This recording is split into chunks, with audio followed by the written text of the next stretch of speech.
চিন্তা করা হচ্ছে ফুল গ্রুপটা শিফট করবে না, অস্ট্রেলিয়ার গ্রুপটাকে বি গ্রুপটাকে এখানে নিয়ে আসবে, বি গ্রুপ থেকে অস্ট্রেলিয়া এবং শ্রীলঙ্কাকে রেখে এমন হতে পারে জিম্বাবুয়েকে এখানে শিফট করে দিলে সমাধান মানেই তো শ্রীলঙ্কাতে করা। সেটা আসলে সম্ভব কিনা শ্রীলঙ্কাতে বাংলাদেশের গ্রুপ পর্বের ম্যাচগুলো ফেলা? শুধু তো গ্রুপ পর্ব না, আমি ধরে নিলাম বাংলাদেশ পরের পর্বে কোয়ালিফাই করে গেছে, তাহলে বাংলাদেশ যখনই যে যতটুকু পর্যন্তই যাবে সবগুলো ম্যাচে শ্রীলঙ্কায়, সেটার কতটা সুযোগ দেখছেন?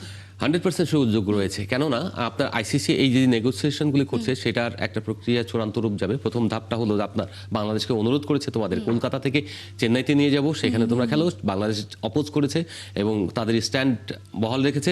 সেই জায়গা থেকে এখন তারা আবার রিপ্লেস করবে আইসিসি বোর্ডে তখন আলোচনা হবে এবং বোর্ড মিটিং হবে। এই সিদ্ধান্ত নেওয়ার ক্ষেত্রে বোর্ডের একটা মিটিং হবে, আইসিসির বোর্ড, আমাদের বাংলাদেশ ক্রিকেট বোর্ড না। সেই বোর্ডে ভোটাভুটি হবে। যদি সবাই সমর্থন দেয় যে না, বাংলাদেশের আসলে শ্রীলঙ্কায় আপনার খেলা উচিত, কারণ নিরাপত্তার ঝুঁকি যেহেতু তৈরি হয়েছে এবং সেখানে কিন্তু রয়েছে কিছু বিষয়গুলো, সেটা সিকিউরিটি প্ল্যান যেগুলি দিয়েছে সেই সিকিউরিটি প্ল্যানের কিন্তু কিছু পয়েন্ট রয়েছে, নোট অফ ডিসেন্ট যেটা আমরা বলি নোট, সেই নোটগুলোতে থেকে যদি চিন্তা করি তাহলে বাংলাদেশ শ্রীলঙ্কায় খেলবে এবং সেটা কোন গ্রুপে খেলবে একটা চিন্তা করা হচ্ছে। ফুল গ্রুপটা শিফট করবে না, অস্ট্রেলিয়ার গ্রুপটাকে বি গ্রুপটাকে এখানে নিয়ে আসবে। এবং সেখানে বলা হচ্ছে অস্ট্রেলিয়ার জায়গায় বাংলাদেশকে রিপ্লেস হবে, কিন্তু এটা কি আসলে? এটা নাও হতে পারে, এমন হতে পারে যখন শ্রীলঙ্কা অস্ট্রেলিয়া রয়েছে, জিম্বাবুয়েকে এখানে শিফট করে দিল বাংলাদেশ ওখান থেকে, যেমন ওয়েস্ট ইন্ডিজ এবং ইংল্যান্ডের সঙ্গে বাংলাদেশ এই গ্রুপে ছিল সি গ্রুপে, তেমনি বি গ্রুপ থেকে অস্ট্রেলিয়া এবং শ্রীলঙ্কাকে রেখে এমন হতে পারে জিম্বাবুয়েকে এখানে শিফট করে দিল কিংবা আয়ারল্যান্ডকে এখানে শিফট করে দিল। সেই জায়গা থেকে এরা এমনও তো হতে পারে।